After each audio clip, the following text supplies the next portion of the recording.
Dan pemirsa, untuk memperjelas masalah ini kita bergabung dengan jurnalis ANTV Iqbal Maulana dan juru kamera Andrianto yang sudah berada di salah satu warung nasi dengan menggunakan pembayaran atau metode pembayaran dari QR. Selamat siang Iqbal, di tempat Anda melaporkan bagaimana aturan pembayaran dengan menggunakan QR tersebut?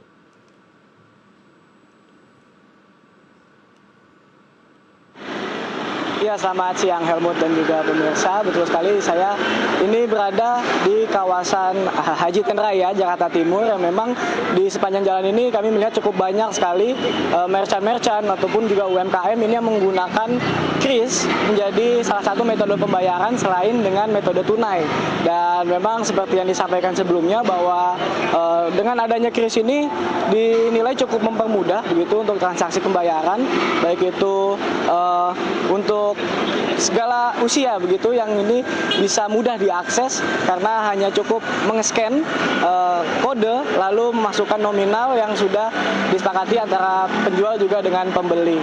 Namun memang dalam prakteknya ini cukup banyak sekali polemik yang terjadi, seperti baru-baru saja terjadi, yaitu terkait dengan biaya admin yang menimbulkan masalah begitu terhadap pelaksanaan dari transaksi digital ini.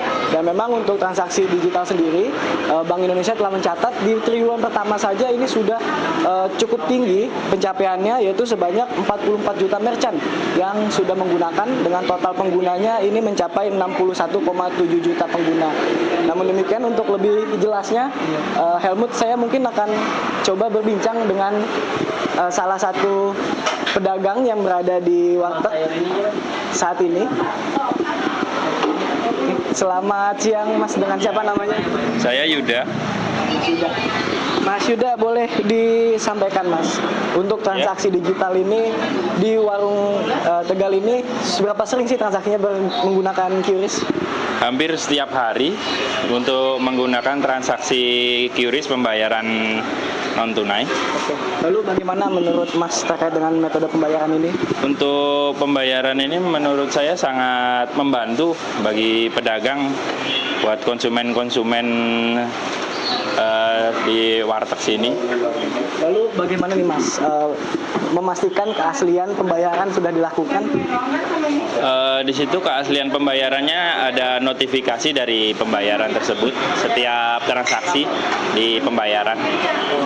Lalu ini kan sempat ramai nih Mas terjadi masalah admin, biaya admin. Nah, untuk QRIS di warteg ini sebenarnya seperti apa sih Mas pengenaan biaya admin ini? Apakah ada atau tidak?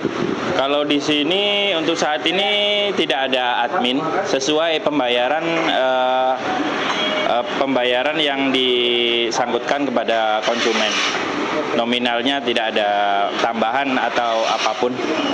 Lalu untuk transaksi atau pencairannya nih Mas, dari tabungan Mas pribadi untuk diambil itu, apakah ada potongan juga biaya dari penggunaan QRIS ini? Kalau itu kemungkinan pembiayanya emang potongan ditanggung sama penjual ya, dari mungkin per bulannya mungkin ada. Tapi ada minimal transaksinya juga sih. Kalau kemungkinan lebih dari 500 ke atas mungkin ada. Oke, tapi untuk setiap transaksinya sendiri ini nggak ada potongan Mas ya, admin dari QRIS ya? Kalau setiap transaksinya tidak ada. Tidak ada. Ya, terima kasih. Ya. Ya, Helmut, seperti itulah salah satu keterangan dari pedagang bahwa memang terkait dengan potongan admin sendiri ini juga sudah dipertegas oleh Bank Indonesia dengan mengacu pada Merchant Discount Rate atau MDR, bahwasanya transaksi di bawah Rp500.000 ini tidak dikenakan biaya atau 0%. Sementara untuk tarif ini baru akan diberikan pada transaksi di atas Rp500.000 sebesar 0,3%. Dan yang perlu digarisbawahi di sini adalah pengenaan tarif ini tidak berlaku untuk konsumen ataupun pembeli, dan ini ditetapkan atau dikenakan kepada penjual, sehingga nantinya penjual yang akan menanggung biaya dari admin QRIS.